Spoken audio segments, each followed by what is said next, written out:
Guys, இந்த 2 secret tip உங்களுக்கு தெரிஞ்சிருக்க வாய்ப்பே இல்லை. அது என்னன்னு பார்க்கலாமா? வாங்க. கைஸ், உங்கள் கம்ப்யூட்டரில் நோட் பேட் ஓப்பன் பண்ணால் ஒவ்வொரு டைமும் ஸ்டார்ட் மெனுக்குள்ளார போயிட்டு நோட் பேடுன்னு சர்ச் பண்ணி ஓப்பன் பண்ணுறதுக்கு பதிலாக ஜஸ்ட் உங்கள் கீபோர்டில் விண்டோஸ் ஆர் டைப் பண்ணிட்டு நோட் பேடுன்னு சொல்லிட்டு டைப் பண்ணி என்டர் கொடுத்தா போதும் கைஸ், நோட் பேட் ஓப்பன் ஆயிரும்.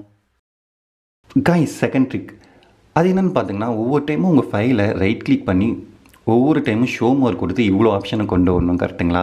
ஆனால் விண்டோஸ் 10, 8 அதுக்கு முன்னாடிலாம் பார்த்தீங்கன்னா டைரெக்டாக ரைட் கிளிக் பண்ணாவே இந்த ஆப்ஷன் வந்துடும். ஆமாம் தானே? நம்ம ஒவ்வொரு டைமும் ரைட் கிளிக் பண்ணி ஷோ மார்க் கொடுக்கணுன்னு அவசியம் இல்லை கைஸ். ஜஸ்ட்டு உங்கள் கீபோர்டில் ஷிஃப்ட்டை ப்ரெஸ் பண்ணி ரைட் கிளிக் பண்ணோம்னா டேரெக்டாகவே அந்த ஆப்ஷன் வந்துடும் கைஸ்.